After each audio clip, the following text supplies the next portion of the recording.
નમસ્કાર મિત્રો, જનસાજ ન્યૂઝમાં આપ સૌનું હાર્દિક સ્વાગત છે।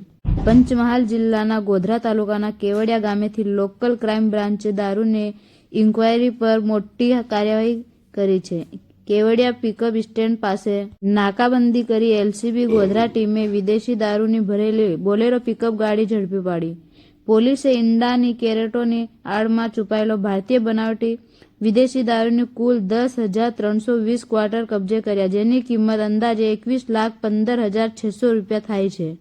કાર્યવાહી દરમિયાન 5 લાખ રૂપિયાની બોલેરો પિકઅપ ગાડી, મોબાઈલ ફોન, રોકડા રૂપિયા અને ઈંડા અને પ્લાસ્ટિક કેરેટો સહિત કુલ 26,98,400 રૂપિયાનો મુદ્દેમાલ જપ્ત કરવામાં આવ્યો છે।